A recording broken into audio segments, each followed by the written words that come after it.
failed. I went to the social event yesterday, and I stayed for a long time, till like 11 p.m. I think is when it was finally over. There was food, and I just caved. I wasn't disciplined enough. So, we're bouncing back. I actually think this is better, because my idea on the cleanse is changing. I don't think it should just be a 4-day thing, but it should be a formula that leads you into having the body which is necessary for overcoming, the body which is disciplined, the body which is tough, which directly translates to the mind that is disciplined, the mind that is tough, the mind that is persevering. So with that, I'm gonna go on a run. So I'll see you guys probably after work. Hello.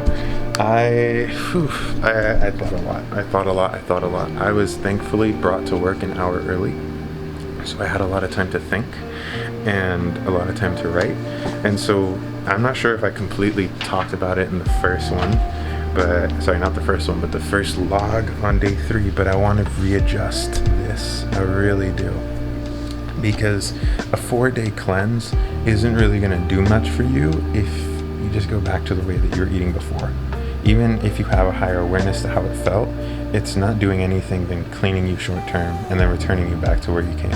So my thing for this is to now change it. Let's just get into it. Basically, Heaven's Gates is no longer going to be a 2-part thing, but it's simply just going to be 1 gate. And the gate is that feeling, that ultimate feeling, which naturally instigates an internal being. And that is basically love. That is basically awe. That is basically that feeling. Because love turns into excitement. Love turns into safety. Love turns into hope. Love turns into belief. Love turns into knowing. And so I find that it's most conducive and easiest to balance yourself there when the body is clean, when the body is healthy, when the body is at tip-top shape, because then you don't have to think about food. You don't have to think about stretching. Those type of thoughts don't roam into your mind, the little repair thoughts, because those thoughts are very low on the totem pole compared to where you could be. And so there is a degree of mastery over the body that has to come with this. And the things that I've noticed the most are movement, exercise, running. I know most of you don't like that word, but running is one of the things where you just simply put on the shoes, put on the clothes, and go. Don't think about the distance, don't think about nothing. Just go and do it. And it'll take care of itself. Push-ups, curl-ups, right there. You see that thing right there, a chair? I lift that. I don't know how much it weighs, but I just lift it until my arms hurt. And I do push-ups until I'm tired. And that's enough for me, honestly. Eating, I was putting myself through too little food for where I'm at right now.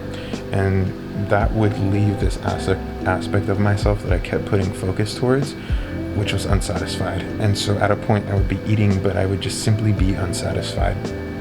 It didn't matter what I was eating. So I would then binge. So I think it's appropriate to eat till you're full, Leave some space for the gas that's going to come up. Leave some space so you can drink some water. But eat till you're full. And just make sure it's pure. Make sure it's clean. No meat, no animal products, none of that. However, if you do have a craving, pad thai, trail mix, candy, something like that, hold off on it for a little bit so you can understand how you think that food is going to make you feel. So you can really dive and be aware of your expectations for that meal, and especially for how it's going to make you feel afterwards. And then eat it. Eat it slowly. Just go away from people, go away from your phone, and spend time eating it. And pay attention to how much it actually entertains you, how it actually makes your body feel after a certain point of time. And in the long run, how it actually makes you feel 20 minutes, an hour after you've eaten it. How much water is needed to make your craving of water go away after eating it. Do that. Because if you you abstain yourself from food, that's going to one extreme, which is just going to lead to an incredible binge and just a nasty mess. When you've gone so long eating well and abstaining from something, only to then destroy it because secretly you weren't being genuine with yourself on your progress. It's okay. Don't listen to what these people say out there where you have to do this. It's okay to change and think differently. And I'm sorry if I've been one of those people to you. The other thing is meditating about the next step. This is very important because people don't want to swallow the pill that they're responsible for everything in their life. Every single thing is a part of their creation. And I know a lot of things probably came into your mind like that wasn't my fault. I will hopefully see you guys tomorrow with some updates after work and just where I'm at with everything. So, peace. See y'all then. Hello. I think I need to stop filming for this whole cleanse thing. I think I've, one, proven it to myself, and two, I think I figured it out with the help of myself and Paramahansa Yogananda, the one and only. It's stillness.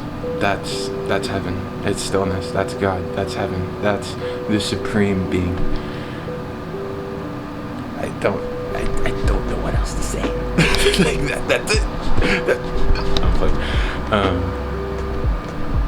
I just went on a run and I was paying attention to myself, noticing that I'm either focused or unfocused. There's really no in between. And I made myself focus.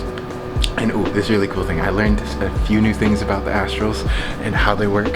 And you're always connected, by the way, always connected.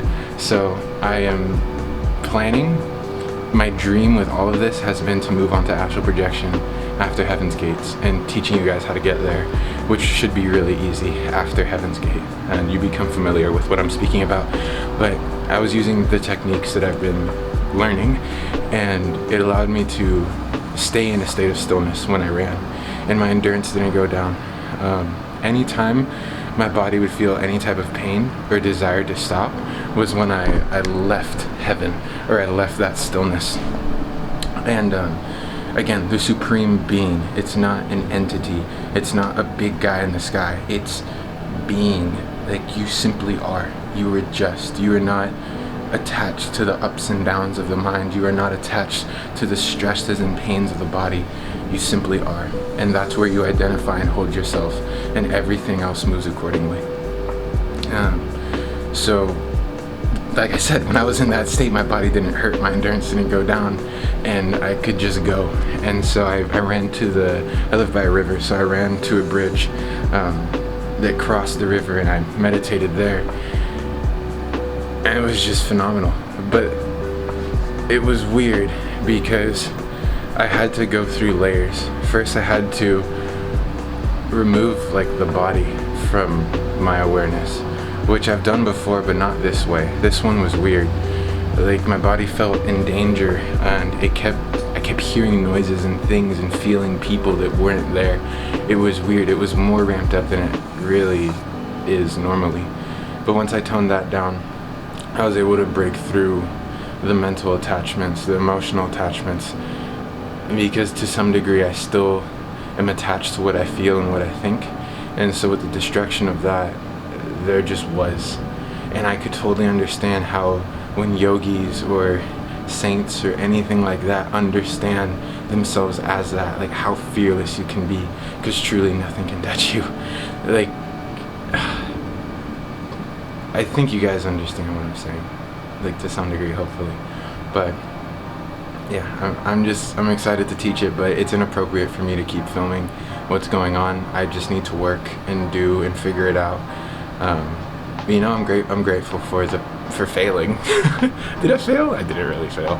I learned a lot, and I grew. It was just a blessing in disguise. All right, I'm done. I love you guys. Peace.